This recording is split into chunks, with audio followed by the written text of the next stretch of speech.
قصہ گو نے کہا ارے شیخ آپ کو شرم نہیں آتی؟ دیکھا آپ نے یہ طریقہ ہے کس کا معلوم آپ کو؟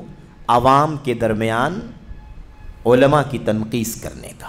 ہم اتنی اچھی خاصی مجلس ہے اور آپ آ کر کے مجلس کے بیچ میں ایسی حرکت کر رہے ہیں، اور آپ عالم فاضل بھی ہیں، ایسا تو آپ کو نہیں کرنا چاہیے۔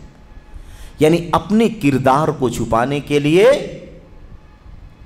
وہ جو اصلاح کا کام کرنے والا آ رہا ہے نا، اس کی ناقدری کرنے کا طریقہ۔ آپ کو شرم نہیں آتی؟ کیا کہا بھائی؟ ہم علمی کام میں ہیں اور آپ یہ کر رہے ہیں۔ ہم علمی کام میں ہیں اور آپ ہمارے بیچ میں مجلس میں آ کر کے یہ سب کام کرنے لگے، بال اکھیڑنے لگے بغلوں کے، آپ یہ کام کر رہے ہیں۔ تو آمش نے فرمایا میں تم سے بہتر کام کر رہا ہوں، تم سے اچھا کام کر رہا ہوں میں۔ تم علمی کام کہہ رہے ہو نا کہ علمی کام کر رہے ہیں ہم، میں تم سے بہتر کام میں ہوں۔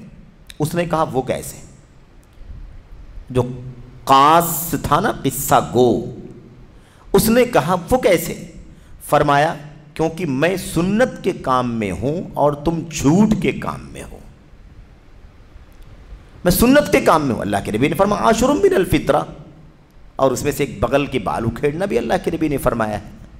میں سنت کا کام کر رہا ہوں، لیکن تم کون سا کام کر رہے ہو؟ تم جھوٹ کے کام میں ہو، تم جھوٹے واقعات بے سر پیر کی قصے کہانیاں بیان کر رہے ہو۔ میں آمش ہوں، میں کون ہوں؟ آمش ہوں، لیکن میں نے تمہاری باتوں میں سے تمہیں کوئی چیز بیان نہیں کی ہے۔ مجلس لگی ہوئی تھی، بے سر پیر کے قصے بیان کر رہا تھا، اس میں جو سند ذکر کر رہا تھا آمش کا بھی نام لے رہا تھا۔ فلاں نے فلاں نے فلاں سے بیان کیا، آمش روایت کرتے، آمش کا نام لے لے کر کے قصے بیان کر رہا ہے بے سر پیر کے، اور آمش موجود کھڑے سن رہے ہیں کہ میرے نام سے اتنے سارے واقعات بیان کر رہا۔ آئے مجلس میں حلقے کے اندر بیٹھ گئے اور بغل کے بال اکھیڑنے لگے، اور یہ ساری گفتگو ہوئی۔ کہا جتنی بات تم نے بیان کیا ہے اس مجلس میں بیٹھ کر کے آمش کے حوالے سے، میں ہی آمش ہوں، اور میں نے کوئی بات بیان نہیں کی، تم سب جھوٹ بیان کر رہے ہو۔ تم سب کیا کر رہے ہو؟ تم سب جھوٹ بیان کر رہے ہو آمش کا نام لے لے کر کے۔ وہ آمش جس کا تم حوالہ دے رہے ہو میں ہی آمش ہوں، دوسرا کوئی آمش ہے بھی نہیں، دوسرا کوئی آمش نہیں ہے، میں ہی آمش ہوں۔ اور جتنی باتیں تم نے بیان کی ہیں میں نے ان میں سے کوئی ایک بھی بات نہیں بیان کی ہے، تم نے سب میرا نام لے کر کے سارے قصے بیان کیے۔ تو بڑی صراحت کے ساتھ دیکھا آپ نے، لیکن میں آمش ہوں لیکن میں نے تمہاری باتوں میں سے تمہیں کوئی چیز بیان نہیں کی ہے۔ میرا حوالہ دے کر کے کیوں بیان کر رہے ہو؟ جھوٹ بول رہے ہو۔ صاف لفظ کیا ہے؟ میں تم سے بہتر کام میں ہوں کیونکہ میں سنت ادا کر رہا ہوں اور تم جھوٹ کر رہے ہو، جھوٹے کام میں ہو۔ چنانچہ جب لوگوں نے آمش کی ذکر کردہ بات سنی، یعنی یہ باتیں جو امام امشکار ہے کہہ رہے تھے، تو قصہ گو کے پاس سے ہٹ گئے اور ان کے ارد گرد جمع ہو کر کہنے لگے ابو محمد آپ ہمیں حدیث بیان کیجیے، آپ ہمیں حدیث محدث بیان کرے گا، جس کے پاس علم حدیث نہیں ہے وہ حدیث نہیں بیان کرے گا، وہ تو کہانیاں ہی بیان کرے گا ادھر کی ادھر کی۔ تو یہ ہے میرے بھائیو ایک نمونہ ہمارے اسلاف کا۔ یہ واقعہ کہاں ہے؟ الحوادث والبدع صفحہ نمبر 111 اور صفحہ نمبر 112 کے اندر۔ اس سلسلے میں بہت سارے آثار آئے ہیں، اگر میں نقل کرتا جاؤں تو بات لمبی ہو جائے گی۔ شیخ جمال کہہ رہے ہیں، یہ باتیں ہماری نہیں ہیں، شیخ جمال کہہ رہے ہیں اگر میں سب باتیں نقل کروں تو بات لمبی ہو جائے گی، لہٰذا اس سلسلے میں کچھ کتابوں کے حوالے دے رہے ہیں کہ ان کتابوں کو اگر آپ پڑھیں گے تو سلف صالحین نے قصہ گوئی کی مذمت میں جتنے ساری باتیں کہی ہیں بہت سارے اقوال آپ کو مل جائیں گے۔ وہ کتابوں کے نام کیا ہے؟ المذکر والتذکیر والذکر ایک کتاب یہ ہے، ایسے القصاص والمذکرین ایک کتاب یہ ہے، ایسے تحذیر الخواص من اکاذیب القصاص تیسری کتاب، ایسے تاریخ القصاص چوتھی کتاب، اس طرح کی اور بھی کتابیں ہیں۔ تو ان کتابوں کے اندر ایسے بہت سارے بے سر پیر کے ان کی حرکتیں ملیں گی، اور سلف امت نے جو مذمت کی ہے وہ ساری باتیں یہاں پر مل جائیں گی۔ اس کے بعد دیکھیے اصل جو شیخ صالح فوزان کا جواب ہے اس کے اندر اوپر کہا جا رہا ہے یہ لوگ صحیح دلیل پر اعتماد نہیں کرتے ہیں، صحیح دلیل پر اعتماد نہیں کرتے ہیں، مطلب یعنی جھوٹی باتیں بے سر پیر کی باتیں بیان کرتے ہیں، اور آگے دوسرے نمبر پر کہہ رہے ہیں ان کے پاس دین کی سمجھ نہیں ہوتی، ان دونوں حاشیوں کو بھی پڑھیں۔ نمبر 1 پہلا حاشیہ، امام احمد بن حنبل رحمہ اللہ فرماتے ہیں اکذب الناس القصاص والسؤال، اکذب الناس القصاص والسؤال وما احوج الناس الى قاص صادق صدوق لانهم يذكرون الموت وعذاب القبر، يذكرون الموت وعذاب القبر۔ کیا کہتے ہیں؟ یہ بھی اسی کتاب امام طرطوشی کی کتاب الحوادث والبدع کے اندر صفحہ نمبر 112 میں ہے۔ لوگوں میں سب سے زیادہ جھوٹے قصہ گو اور سوال کرنے والے ہوتے ہیں۔ سب سے زیادہ جھوٹے 2 کیٹیگری کے لوگ ہوتے ہیں، ایک ہے قصہ بیان کرنے والے اور ایک ہے سوال کرنے والے، جو مانگتے ہیں، بھکاری، بھیک مانگنے والے، جھوٹ بول کر کے میری ماں کی موت ہو گئی تو میرا فلاں بیمار ہے تو میرے ساتھ ایسا ہو گیا ہے، میرے ساتھ ایسا ہو گیا ہے، میرا بچہ ایڈمٹ ہے، اور وغیرہ دنیا بھر کی جھوٹی باتیں۔ تو اکذب الناس القصاص والسؤال، سب سے زیادہ جھوٹ بولنے والے یا تو قصہ گو ہوتے ہیں اور یا مانگنے والے ہوتے ہیں۔ اس کے بعد کہتے ہیں لوگوں کو سچے قصہ گو، اب یہ تعبیر ہے سچے قصہ گو، جب سچا ہو جائے گا تو قصہ گو بولنے کی کوئی ضرورت نہیں ہے، آپ بولیں تو بھی نہ بولیں تو بھی، اصل یہ ہے کہ دلائل سے باتیں کرنے والا ہو، قرآن کی آیتیں، حدیثیں اور مستند باتیں بیان کرنے والا ہو۔ کہتے ہیں لوگوں کو سچے قصہ گو یعنی با علم دائی کی سخت ضرورت ہے، بیان کرنے والا چاہیے، لیکن بیان کرنے والا کون ہو؟ علم والا ہو، صاحب علم ہو، صاحب فضل ہو، وہ بیان کرے، لوگوں کی اصلاح کا کام کرے۔ کہتے ہیں کیونکہ وہ موت اور عذاب قبر کا ذکر کرتے ہیں، موت اور عذاب قبر کا۔ تو یہ ہے اس سے کیا بتایا کہ یہ عام طور پر مستند دلائل پر ان کا اعتماد نہیں ہوتا، اس لیے امام احمد بن حنبل کیا فرماتے ہیں سب سے جھوٹے کون ہوتے ہیں؟ قصہ گوئی کرنے والے، دلائل نہیں ان کے پاس، ادھر ادھر کی باتیں۔ ایسے ہی نیچے حاشیہ نمبر 2 میں کہتے ہیں ڈاکٹر محمد بن لطفی صباغ اپنی کتاب تاریخ القصاص میں المذکر والتذکیر والذکر نامی کتاب کے محقق سے نقل کرتے ہوئے صفحہ 30 میں قدر تصرف کے ساتھ فرماتے ہیں، کیا کہتے ہیں؟ یہ بہت اہم بات کہہ رہے ہیں۔ یہ ابھی ہم لوگ بات کیا کر رہے تھے کہ سلف قصہ گوئی کرنے والوں سے ڈراتے تھے، آگاہ کرتے تھے۔ اب یہ بیان کر رہے ہیں کہ اس دور میں قصہ گوئی کرنے والوں کے بارے میں ہمارا موقف کیا ہونا چاہیے۔ یعنی کوئی کہتا ہے کہ وہ پرانے زمانے میں قصہ گوئی کرنے والے تھے، وہ الگ تھے، آج کل جو چل رہا ہے وہ اس سے الگ ہے، اس بارے میں حقیقت کھول کر کے بیان کر رہے ہیں۔ کچھ لوگوں کا خیال یہ ہے کہ قصہ گوؤں کی فساد انگیزی کا موضوع اب موجود نہیں رہا، دیکھ رہے ہیں نا، کچھ لوگوں کا خیال یہ ہے کہ قصہ گوؤں کی فساد انگیزی کا موضوع اب موجود نہیں رہا، یعنی اب لوگ ہی نہیں، اب اس ٹاپک پر بات نہیں کرنا چاہیے، اس موضوع پر بات کرنے کی ضرورت نہیں ہے، موضوع ہی نہیں موجود رہا، بلکہ یہ محض ایک تاریخی معاملہ رہ گیا ہے۔ کیسا معاملہ رہ گیا ہے؟ تاریخی، یعنی پرانی بات ہے، ایسا تھا کسی زمانے میں، اس وقت سلف نے مذمت کی تھی، آج ایسا معاملہ باقی نہیں ہے۔ آج کی عملی زندگی اور لوگوں سے اس کا کوئی تعلق نہیں ہے۔ شیخ محمد بن لطفی صباغ کہہ رہے ہیں کہ آج کچھ لوگوں کا یہ نظریہ ہے کہ آج قصہ گوئی کرنے کی مذمت کی ضرورت نہیں ہے، کیونکہ یہ ٹاپک ہی آج کے دور میں نہیں ہے، اس زمانے میں تھا، پرانے۔ شیخ اس کا جواب دیتے ہوئے کہتے ہیں جبکہ یہ خیال بالکل غلط اور حقیقت سے دور ہے قصہ گوئی کرنے والے، نام وہ نہیں ہے، کام وہ آج بھی موجود ہے، کام موجود ہے۔ کتنے ممبروں سے جمعے کی خطبوں میں اگر آپ کو غلطی سے کبھی اتفاق ہو جائے نا، تو آپ کو جو آدھا گھنٹہ اس سے کم بیش بیٹھنے اور سننے کی نوبت آئے گی، آپ حیران ہو جائیں گے کہ خطبہ جمعہ میں بات کرنے والا کون سی بات کر رہا ہے۔ پوری گفتگو دیو مالائی کہانیوں سے بھری ہوئی، نہ کوئی قرآن کی آیت، نہ سنت، نہ دلیل، نہ حوالہ، سب قصے، کہانیاں، کرامات، بے سر پیر کی ساری باتیں۔ کیا سچائی ہے کچھ پتہ نہیں۔ میرے بھائیوں، اس طرح کی باتیں ایک دو نہیں، آپ کو کسی بھی ممبر سے سننے میں مل جائیں گی۔ یہ تو ہمارا آپ کا اتفاق نہیں ہوتا ہے اور نہ ضرورت ہے اس کی، لیکن میں آپ کو حقیقت بتاؤں کہ عوام کا ایک بہت بڑا طبقہ جو ان سے جڑا ہوا ہے، اس کا یہی حال ہے، اور سماج کی جو پستی ہے وہ اس کا جیتا جاگتا منہ بولتا ثبوت ہے، ورنہ یہ حال نہیں ہوتا امت کا۔ میرے بھائیوں، کیا کہا دیکھیے، دیکھیے یہ موضوع جو ابھی ہم پڑھ رہے ہیں نا بہت ہی اہم ہے. یہ اس پورے سوال کے جواب میں اور حاشیے میں سب سے امپورٹنٹ بات بیان کی جا رہی ہے. اسے غور سے آپ کو پڑھنے کی ضرورت ہے. اور یہ گفتگو وہی چل رہی ہے, محمد بن لطفی سباق صاحب کی بات چل رہی ہے پوری تفصیل سے.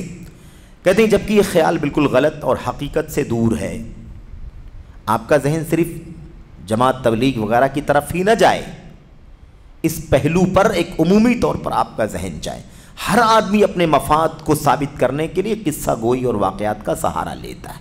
اپنی فکر کو لوگوں میں عام کرنے کے لیے قصہ گوئی کر یعنی بے سر پیر کی باتیں پیش کرتا ہے, اور لوگوں کو کھینچنے اور رجھانے کے لیے یہ ہتھ کنڈا استعمال کرتا ہے.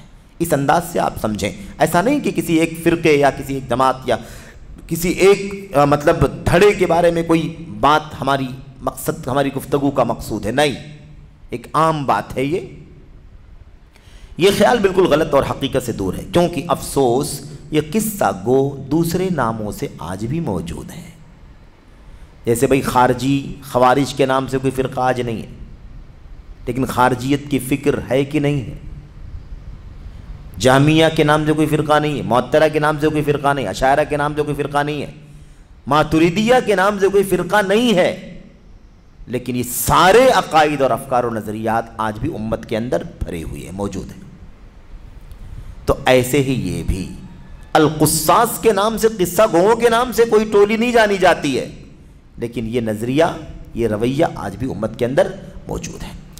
کہتے ہیں آج بھی دوسرے ناموں سے موجود ہیں اور روئے زمین میں بدستور فساد پھیلا رہے ہیں. یعنی جیسے پہلے پھیلا رہے تھے ایسے آج کے دور میں بھی فساد پھیلا رہے ہیں. صرف پڑھ کر کے گزر جائیں گے, بات واضح ہو جائے گی.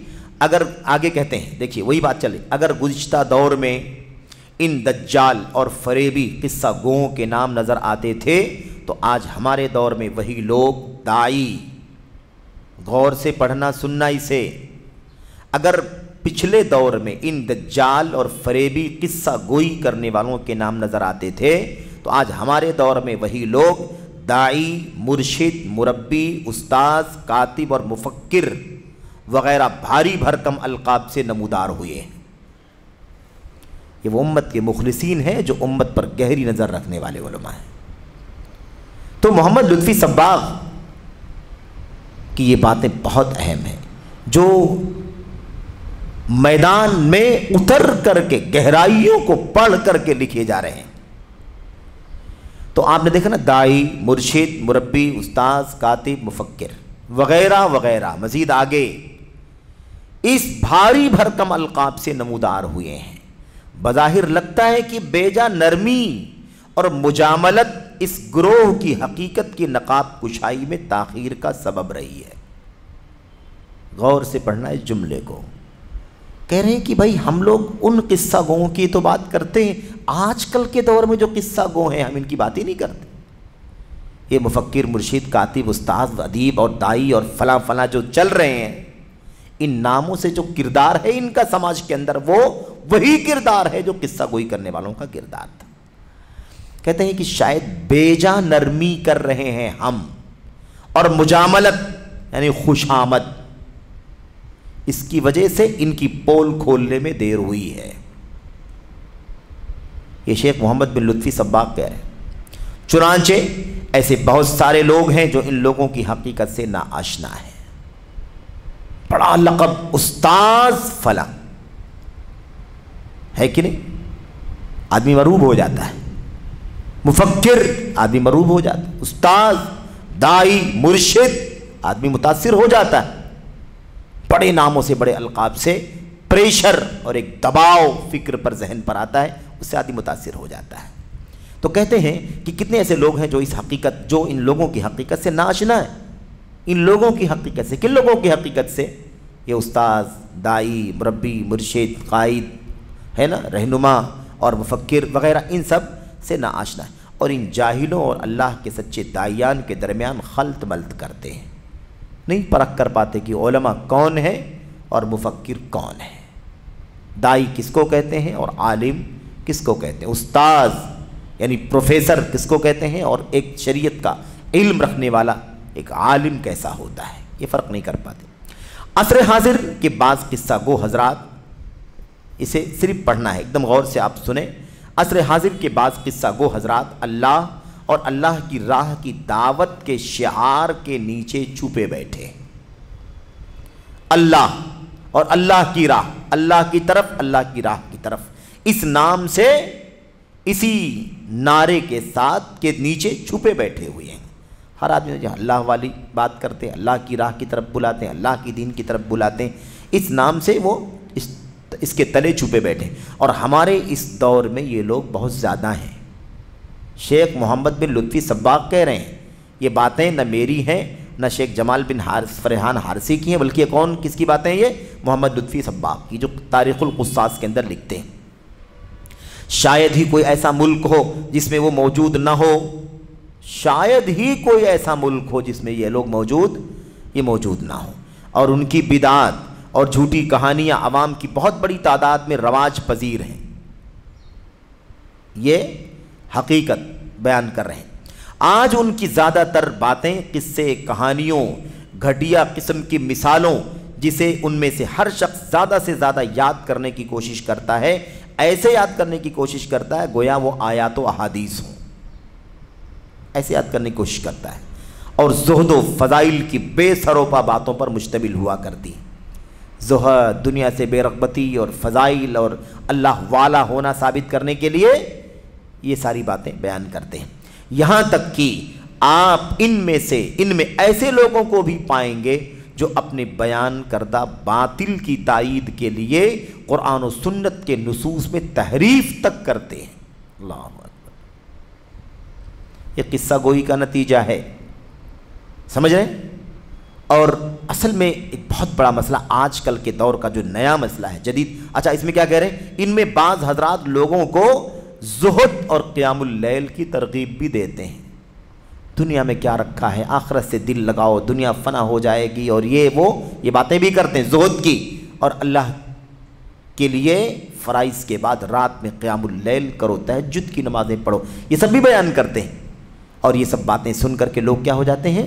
لوگ بہک جاتے ہیں کہ یار اس سے اچھا کون ہو سکتا ہے جو ہمیں اتنی اچھی باتیں بتلا رہے ہیں۔ ٹھیک ہے، شیخ کہہ رہے ہیں یہ اچھی بات ہے، ارے بھائی زہد کی تعلیم دینا اور قیام اللیل بتانا یہ تو اچھی بات ہے، لیکن لوگوں کو اس کا مقصد نہیں بتلاتے، لوگوں کو اس کا مقصد نہیں بتلاتے۔ چنانچہ بسا اوقات ایک آدمی گناہ و معاصی سے توبہ کر کے ایک کونے میں بیٹھ جاتا ہے۔ بہت اچھے سے یاد رکھنا، منہج اور عقیدے کی اہمیت کا اندازہ لگائیں اس سے۔ کہتے ہیں چنانچہ بسا اوقات ایک آدمی گناہ و معاصی سے توبہ کر کے ایک کونے میں بیٹھ جاتا ہے جہاں اس کا دل بدعت و خرافات قبول کرتا رہتا ہے۔ بھائی گناہ سے توبہ کر لیا، معاصی سے توبہ کر لیا، ٹھیک ہے اچھا کیا، لیکن گناہ و معاصی سے توبہ کر کے بیٹھا اور اب بدعت کو دل میں ڈال رہا ہے، تو بدعتیں زیادہ خطرناک ہے کہ گناہ زیادہ خطرناک؟ سمجھ رہے ہیں نا؟ البدعۃ احب الی ابلیس من المعصیہ، ابلیس کے نزدیک گناہ سے زیادہ پیاری چیز بدعت۔ شیطان چاہتا ہے، ابلیس چاہتا ہے کہ گناہ سے توبہ کرے، سگریٹ پینا چھوڑ دے، تمباکو کھانا چھوڑ دے، نماز پڑھے، نماز ترک کرنا چھوڑ دے، بالکل یہ چلے گا، یہ چلے گا، پسند ہے اسے، لیکن اس سے زیادہ اس کی چاہت کیا ہوتی ہے؟ سمجھ رہے ہیں؟ بدعت کرے۔ اگر نماز نہیں پڑھتا ہے اس کو پسند ہے، شراب پیتا ہے اس کو پسند ہے، زنا کرتا ہے اس کو پسند ہے، گناہ کے کام یہ پسند ہے اسے، لیکن اس سے زیادہ پسند شیطان کو یہ ہے کہ آدمی بدعت کے کام کرے، بدعتی ہو جائے، تو بدعت شیطان کو زیادہ محبوب ہے گناہ کے مقابلے میں۔ دیکھیں کیا ہوتا ہے، جہاں اس کا دل بدعت و خرافات قبول کرتا رہتا ہے، یا پھر اس میں ایک ملک سے دوسرے ملک نکلنے، غور کرنا، یا پھر اس میں ایک ملک سے دوسرے ملک نکلنے اور ایک شہر سے دوسرے شہر سفر کرنے سے دلچسپی پیدا کرتے ہیں۔ یہی تو ہوتا ہے نا، یہی ہوتا ہے، پورا ڈیوریشن بتا کے اتنے سال سے ہم کام کر رہے ہیں، فلاں ملک کیا ایشیا ہے، کیا افریقہ ہے، کیا امریکہ ہے، کون سا بر اعظم ہے جس کا سفر ہم نے نہیں کیا ہے، اس پہ دلچسپی پیدا کرتے ہیں۔ اچھا، ان کا خیال یہ ہے، اور ان کا خیال ہے کہ ان کے منہج کی دعوت کی راہ میں سفر کرنا اور ان میں سے ہر فرد پر بالکل لازم اور ضروری ہے، یہ ان کا طریقہ ہے۔ اچھا، تاکہ بزام خیش یعنی اپنی مرضی کے مطابق اس کے نفس کا تزکیہ ہو اور اس کا دل خواہشات سے پاک و صاف ہو، یہ ان کی اپنی سوچ ہے۔ ہوتا نہیں ہے کچھ، واپس آتے ہیں تو چونکہ ایک عقیدے اور ایمان کی تربیت نہیں ہوئی ہے، سنت سے آگاہی اور بدعت سے دوری کا معاملہ نہیں ہوا ہے، اس لیے وہ نتیجہ نہیں نکلتا جو نتیجہ نکلنا چاہیے۔ اچھا، میں بات ختم کر رہا ہوں، کیا کہہ رہے ہیں آگے؟ کہتے ہیں یہی وجہ ہے کہ وہ توکل نہیں بلکہ تواکل اور ترک اسباب کی طرف مائل ہوتا ہے۔ دیکھو، توکل الگ چیز ہے، اللہ پر بھروسہ کرنا، اسباب اختیار کر کے اللہ پر بھروسہ کرنا یہ توکل ہے، اور اسباب کو چھوڑ کر کے اللہ پر بھروسہ کرنا یہ تواکل ہے۔ سمجھ رہے ہیں نا؟ اب گھر بار چھوڑ کر کے نکل جانا 6 مہینے کے لیے، سال بھر کے لیے، 2 سال کے لیے، اس سے کم زیادہ کے لیے، اور کہنا اللہ تبارک و تعالیٰ پر ہمارا بھروسہ ہے، یہ توکل نہیں ہے، یہ تواکل ہے، یعنی بتکلف، زبردستی توکل کا نام دینا۔ ہم اسباب اختیار کریں، اس کے بعد اللہ پر بھروسہ کریں، تو یہ توکل ہے۔ کیا کہتے ہیں؟ چنانچہ بہت سارے لوگوں نے اپنے بال بچوں کو بے سہارا چھوڑ دیا، ان کی دیکھ ریکھ کرنے والا اور ان کی ضروریات کی تکمیل کرنے والا کوئی نہ تھا، بلکہ ان میں سے بہتوں کے تو خاندان بگڑ گئے۔ کتنے واقعات ہیں میرے بھائیوں، آپ ان میں سے کسی کو نہ پائیں گے، اور یہ نقطہ بہت پیارا ہے، خاص طور پر ہم بھی اس کو بار بار پڑھتے ہیں، ذکر کرتے ہیں، اور آپ ان میں سے کسی کو نہ پائیں گے جو لوگوں کو توحید خالص اور اللہ واحد کی عبادت کی دعوت دیتا ہو اور شرک سے بچتا اور اس سے اور اس کے داعیان سے لوگوں کو آگاہ کرتا ہو۔ توحید کی دعوت دینا اور شرک سے روکنے والا کام دور دور تک کہیں آپ کو نظر نہیں آئے گا۔ یہ تبلیغی جماعت کے لوگوں کا عام رویہ ہے۔ پوری 2 جلد کی کتاب میں توحید کی وضاحت کہیں بھی نہیں۔ توحید کیا ہے؟ توحید الہ کیا چیز ہے؟ اس کے دلائل کیا ہیں؟ اس کی حدیثیں کیا ہیں؟ میرے بھائیوں، محرومی، افسوس ہوتا ہے۔ شرک کیا ہے؟ شرک کی مذمت کیا ہے؟ یہی وجہ ہے کہ کتاب کے اندر جو بے سروپا واقعات بھرے ہوئے ہیں، اس میں شرک بھی بدعات بھی بھرا ہوا ہے۔ جگہ جگہ واقعات میں آپ کو شرک و بدعات کے مظاہر نظر آئیں گے، اور ہم نے شروع میں بھی عرض کیا کہ مقصود یہ نہیں ہے کہ ہم اس کی پوری کہانی آپ کے سامنے پیش کریں، کیونکہ پھر یہ موضوع سے ہم باہر نکل جائیں گے، ورنہ بہت ساری باتیں، بہت سارے واقعات اس کتاب سے ہم آپ کے سامنے پیش کر سکتے ہیں۔ اور کچھ کا تذکرہ تصوف کا جب بیان چل رہا تھا بہت پہلے جدید مناہج کے آغاز کے دروس میں، تو تصوف کے باب میں ہے نا چشتیہ، نقشبندیہ، سہروردیہ، قادریہ وغیرہ، اور اشاعرہ اور ماتوریدیہ وغیرہ کے بیان کے ضمن بہت سارے واقعات اس طرح کے آپ کے سامنے آئے ہیں، وہ کافی ہے۔ کہتے ہیں کیونکہ ان کی دعوت کے اصولوں اور ان کے منہج میں اس کا شمار ہی نہیں ہے۔ توحید بیان کرنا، شرک سے بچانا، یہ ان کے دعوت کے منہج میں شامل ہی نہیں ہے ہی نہیں ان کے۔ یہ موجودہ دور کے قصہ گوؤں کی ایک طبقے کی حالت زار ہے، ایک طبقے کا یہ حال ہے اس دور میں۔ میں کہتا ہوں، شیخ کہتے ہیں، شیخ جمال یہاں کہہ رہے ہیں میں کہتا ہوں یہ باتیں فرقہ تبلیغ پر منطبق ہوتی ہیں۔ یہ باتیں کس پر فٹ ہوتی ہیں؟ فرقہ تبلیغ پر منطبق ہوتی ہیں۔ اور اگر آپ ان کے پاس توحید کی دعوت اور شرک و بدعات کی تردید کی بات کریں تو آپ کی بربادی ہو جائے۔ کوئی بھی توحید کی بات اور شرک کی تردید کی بات وہاں جا کر کے نہیں کر سکتا۔ توحید سے نفرت پیدا ہوتی ہے، یہ ان کا نظریہ ہے، اس لیے توحید کا درس شروع ہوتے ہی اٹھ کر کے مسجدوں سے باہر نکلتے ہیں، بیٹھے رہیں گے مسجدوں کے اندر، لیکن اگر توحید کا درس شروع ہوا تو دھیرے دھیرے مسجد سے ایک ایک کر کے باہر نکل جائیں گے۔ باقاعدہ ٹریننگ ہوتی ہے نئے لوگوں کی جو آتے ہیں، اور یہ سب باتیں ہم نے بیان کی اس سے پہلے کہ وہ کہتے ہیں آپ توحید کی بات نہیں کریں گے، اس سے اختلاف پیدا ہوتا ہے۔ سب کو جوڑ کر کے چلنا ہے، ہمیں سب کو لے کر کے چلنا ہے، اس طرح کی باتیں کرتے ہیں۔ تو اگر آپ شرک و بدعت کی تردید کی بات کریں گے تو آپ کی بربادی ہو جائے گی۔ کچھ اور گروہ بھی ہیں، ایک گروہ کی بات تو ہو گئی، کہتے ہیں کچھ اور گروہ بھی ہیں جو اس گروہ سے کم خطرناک اور نقصان دہ نہیں ہیں، اس گروہ سے کم خطرناک اور نقصان دہ نہیں ہیں۔ انہوں نے خطابت اور دعوت اللہ کا لبادہ اوڑھ رکھا ہے، خطابت، تقریر اور دعوت اللہ کا لبادہ یعنی کپڑا پہن رکھا ہے۔ ان میں بہت سارے لوگ ممبروں پر چڑھ چکے ہیں، ان کے لیے سیمینار اور کونسلیں منعقد کی جاتی ہیں، جبکہ چیخنے چلانے، حالات کو نازک اور ہولناک بنانے، صحیح سالم سماعتوں پر گراں گزرنے والے قصوں، بیجا آیات خوانی، جھوٹی اور بے سروپا احادیث کا ذکر اور مجلسوں کو قصے کہانیوں، اسرائیلی افسانوں، خوابوں اور ان پر احکام کی بنیاد رکھنے کے سوا ان کا کوئی مشغلہ نہیں۔ یہی سب بیان کرتے ہیں، اس کے سوا اور ان کا کوئی کام نہیں۔ یہ کس کا کام؟ یہ کون لوگ ہیں بھائی؟ یہ کون لوگ ہیں؟ شیخ جمال کہتے ہیں، میں کہتا ہوں یہ باتیں صوفیوں پر فٹ ہوتی ہیں، صوفیوں پر منطبق ہوتی ہیں، اور صوفیوں کے بارے میں تو بس نہ پوچھو، ان کی تو لمبی داستان ہے۔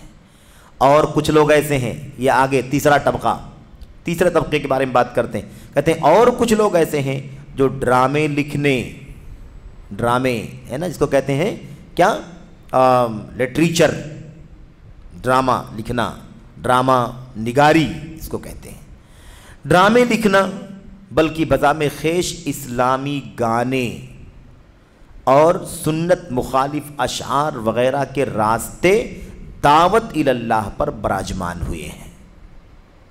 ایسے لوگ بھی ہیں بھائی دنیا کے اندر جو دعوت کے پلیٹ فارموں پر کہاں سے آئے، دعوت کے میدان میں گھسنے کے لیے ان کا راستہ کون سا ہے؟ وہ ڈرامے لکھنے میں بہت ماہر ہیں، وہ اسلامی گانے لکھنے میں، اسکرپٹ لکھنے میں بہت ماہر ہیں، سمجھ رہے ہیں، اور سنت کے مخالف اشعار وغیرہ لکھنے میں بہت ماہر ہیں۔ اس راستے سے وہ دعوت اللہ کے پلیٹ فارم پر آ گئے، جبکہ اللہ کے دین میں ڈرامے نہیں ہیں، چے جائے کہ گانے ہوں۔ وہ اللہ کے دین میں ڈرامہ ہے۔ وَقَالُوا مَا هَذَا إِلَّا أَسَاطِيرُ الْأَوَّلِينَ، مشرکین مکہ قرآن کی آیتوں کو کہا کرتے تھے یہ تو پچھلے لوگوں کے افسانے ہیں، پچھلے لوگوں کی داستانیں ہیں، پچھلے لوگوں کی کہانیاں ہیں۔ مشرکین مکہ کہا کرتے تھے قرآن پچھلے لوگوں کی کہانیاں نہیں ہے، پچھلی امتوں کا جو حشر ہوا کفر و شرک کے نتیجے میں، بدعملی کے نتیجے میں، اسے اللہ نے پوری سچائی سے بیان کیا ہے تاکہ تم کو، ہم کو عبرت اور نصیحت حاصل ہو۔ وہ جھوٹی بے سر پیر کی کہانیاں نہیں ہیں، 101 درجہ درست اور صحیح اللہ کا کلام ہے۔ کیا کہتے ہیں بھائی؟ دیکھیے اچھی طرح سے دیکھ لیجئے، جبکہ اللہ کے دین میں ڈرامے نہیں ہیں، چے جائے کہ گانے ہوں، اور دیکھنا اسلامی کے اضافے سے دھوکہ نہ کھانا، اسلامی گانا، اسلامی بینک، اسلامی سود، اسلامی رشوت، اسلامی فلاں، اسلامی فلاں، اسلامی کا جو سابقہ لاحقہ لگا دیا جاتا ہے، کہتے ہیں دیکھنا اسلامی کے اضافے سے دھوکہ نہ کھانا، کیونکہ یہ تمام چیزیں مغرب سمجھ رہے ہیں نا، یعنی یورپ اور روافظ شیعہ حضرات، اور ایسے ہی سنت اور اہل سنت سے خارج صوفیوں کی کرم فرمائیاں ہیں۔ یہ کہاں سے آئی ہیں بھائی؟ یہ ساری چیزیں کہاں سے آئی ہیں؟ یہ اسلامی نام لگا کر کے گانے کے ساتھ اسلامی لگا دیا، میوزک کے ساتھ اسلامی لگا دیا، فلاں کے ساتھ اسلامی، فلاں کے ساتھ اسلامی لگانے سے دھوکہ نہیں کھانا۔ کوئی چیز اسلام کا لفظ لگانے سے اسلامی نہیں ہو جائے گی، اسلامی نہیں ہو جائے گی۔ کیا ہے بھائی؟ کہتے ہیں کہ یہ تمام چیزیں مغرب سے آئی ہیں، یورپ سے آئی ہیں، روافظ سے آئی ہیں، شیعوں سے آئی ہیں، اور سنت اور اہل سنت سے جو خارج ہیں صوفیہ حضرات، ان صوفیوں کی کارستانیاں ہیں، کرم فرمائیاں ہیں۔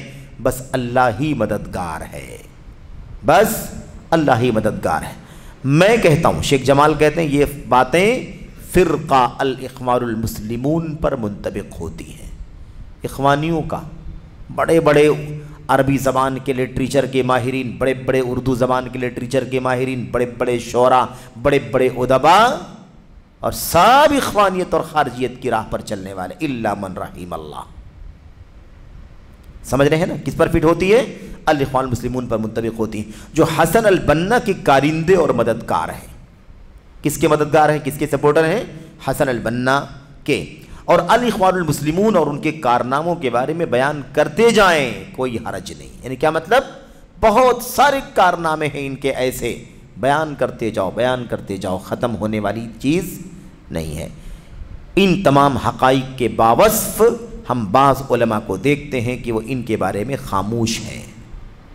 دیکھا آپ نے؟ شیخ محمد بن لطفی صباغ بیان کرتے ہیں اس کتاب کے حوالے سے جس کا ذکر آیا تاریخ القصاص میں المذکر والتذکیر والذکر نامی کتاب کے محقق، اس کی تحقیق کرنے والے نے یہ باتیں لکھی، وہاں سے نوٹ کرتے ہیں اپنی کتاب میں۔ کیا ہے بھائی؟ کہتے ہیں ہم بہت سارے، بعض علماء کو ہم دیکھتے ہیں، بہت سارے نہیں بلکہ بعض علماء کو دیکھتے ہیں کہ وہ ان کے بارے میں خاموش ہیں، بلکہ بعض لوگ ان کی خوشامد کے سبب ان کے اس باطل میں جا گرے ہیں، اسی باطل میں گر پڑے ہیں، چلے گئے۔ چنانچہ یہ وہ نمایاں امور ہیں جن سے ان کی باطل دعوت اور عوام الناس میں ان کے رواج، اس کے رواج کو مدد، سپورٹ اور بڑھاوا ملا ہے۔ سمجھ رہے ہیں؟ یہ بہت درد کے ساتھ یہ باتیں کہہ رہے ہیں، بہت درد کے ساتھ میرے بھائیوں۔ تو ہمیں یہ بات اس لیے سمجھنی ضروری ہے تاکہ ہم یہ سمجھیں کہ صرف قصاص کا مطلب وہ پرانے زمانے والے قصہ بیان کرنے والے مراد نہیں ہیں، بلکہ جتنے آج کل کے دور میں ایسے ہیں جو سلف کے منہج سے ہٹ کر دائی ہیں، مفکر ہیں، ادیب ہیں، مربی ہیں، مرشد ہیں، مصلح ہیں، ہے کہ نہیں؟ اس طرح کے جتنے سارے لوگ ہیں سب کے سب قصاص والے راستے پر چلنے والے لوگ ہیں۔ تو جیسے بہت ساری چیزیں ہیں جو ماضی میں تھیں، فرقے جو ماضی میں تھے، آج اس نام سے فرقے موجود نہیں ہیں، لیکن وہ فکر موجود ہے، وہ نظریہ اور وہ عقیدہ موجود ہے۔ ایسے ہی یہاں یہ مسئلہ بھی یاد رکھیں کہ اس قصہ گو کا جو ٹولہ اس زمانے میں تھا، آج اس زمانے میں قصہ گو کے نام سے کوئی فرقہ نہیں جانا جاتا، لیکن قصہ گوئی کرنے والوں کا جو طریقہ تھا وہ آج امت کے اندر کئی جگہوں پر موجود ہے۔ یہ بات کیوں کہی جا رہی ہے؟ ایک آخری بات کہ قصہ گوئی کرنے والے اپنے مفاد کے مطابق گفتگو کرتے ہیں، دلائل قرآن کے، سنت کے، سلف کے ان کے پاس نہیں ہوتے، عام طور پر نہیں ہوتے۔ کہیں کوئی بات ذکر بھی کرتے ہوں گے، لیکن عام طور پر قصے، کہانیاں، بے سر پیر کے واقعات بیان کر کے اپنا مدعا ثابت کرنے کی کوشش کرتے ہیں۔ تو یہ کام جب بھی، جس دور میں بھی، جس زمانے میں بھی جو بھی کرتا ہو اس پر یہی حکم لگے گا یا نہیں لگے گا؟ اصل تو یہ فکر ہے، نظریہ ہے۔ اس لیے یہ کوئی مسئلہ نہیں ہے کہ ماضی میں تھے آج نہیں ہے، ماضی میں یہ نام تھا آج وہ نام نہیں ہے، ماضی میں جو مقصد تھا ان کا، جو کام تھا، وہ کام آج امت کے بہت سارے لوگوں کے ہاں موجود ہے۔ جیسے وہ قابل مذمت تھا، آج یہ بھی قابل مذمت ہے۔ جیسے اس سے ہمارے اسلاف نے ڈرایا ہے، ایسے آج ہم سلف کے نقش قدم پر چلنے والے علماء کی ذمہ داری ہے کہ ہم اس دور کے ان قصاص سے لوگوں کو آگاہ کریں، چوکنا کریں۔ اللہ تعالی ہمیں اس کی توفیق عطا فرمائے۔ یہ چند باتیں تھیں۔ یہ کتاب ہے نا المذکر والتذکیر والذکر نامی جو کتاب ہے، اس کتاب کے محقق جس کا نام کیا ہے؟ ہمارے فاضل بھائی شیخ نے لکھا ہے، خالد الردادی۔ خالد الردادی صاحب نے یہ باتیں لکھی ہیں اپنی کتاب کے اندر۔ اللہ سے دعا ہے کہ اللہ تعالی ہم سب کو ہے نا قصہ گوؤں کے فتنوں سے بچنے کی توفیق عطا فرمائے، آمین رب العالمین۔ وصلی اللہ وسلم وبارک علی نبینا محمد وعلی آلہ وصحبہ اجمعین۔ والسلام علیکم ورحمۃ اللہ وبرکاتہ۔